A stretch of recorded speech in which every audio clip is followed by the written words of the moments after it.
Spring, 1980. Mount St. Helens is one of the major peaks in the Cascade Mountains. It's an area of outstanding beauty, rich in wildlife. For over 120 years, the volcano has been quiet. But in recent weeks, it's been rumbling. Nobody is sure what to expect. Then, on May 18th, 1980, a 5.1 magnitude earthquake rocks the mountain.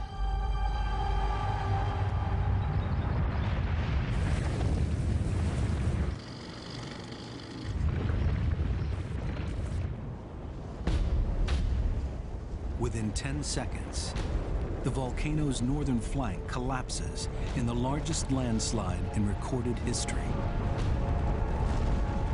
It releases millions of tons of magma in a colossal explosion.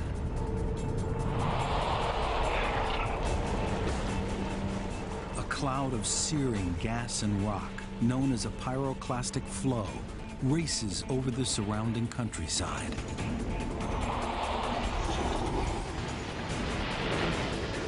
Forests are flattened.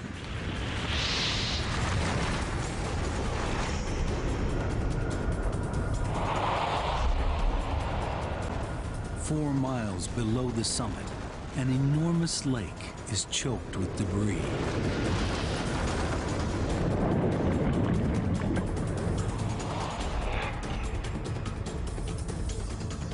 The eruption continues to shoot poisonous steam and ash miles into the air.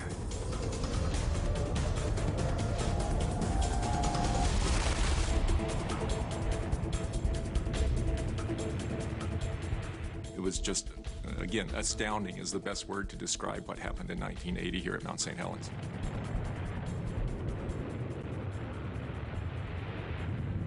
The northern slope of the mountain is buried in several feet of ash.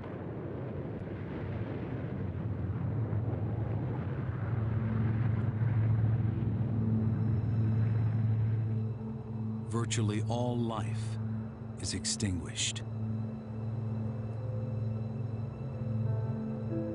57 people are dead. They include loggers, campers, scientists, and a reporter. Some are up to 13 miles away in areas considered safe. The plume of steam and ash rises miles into the sky for the rest of the day.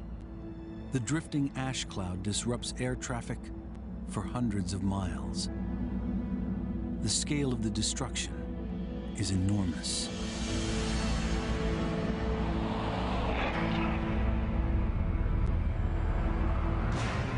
Across more than 200 square miles, the surge of ash and rock incinerates trees.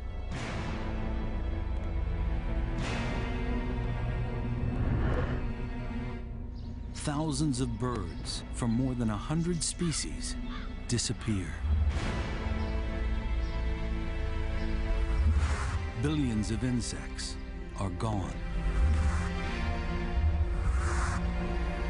Deer and elk are wiped out.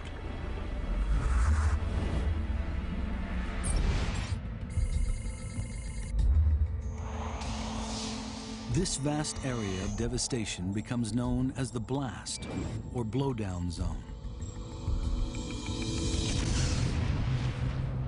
Nearer the crater, ash and rocks from the landslide litter the northern slope of the mountain.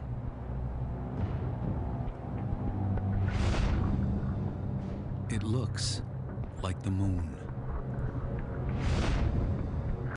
It's called the pumice plain. It's directly below the crater. 4 miles from the volcano, the enormous Spirit Lake is scarcely recognizable. The avalanche has lifted its bed more than 200 feet. The surface is smothered in dead trees, Hundreds of species of aquatic life, including insects, amphibians, and fish, are killed. It was black water, and it degassed and bubbled, and there was hot springs that were coming up. If you were to put your fingers into your wrist and wiggle them, you wouldn't even be able to see your fingertips. That's how grossly modified the water was. Mount St. Helens is now a lifeless jumble of shattered forest, rock, and ash.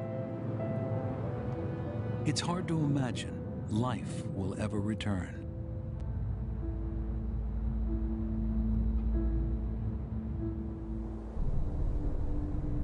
The eruption was so powerful, it altered the shape of the mountain.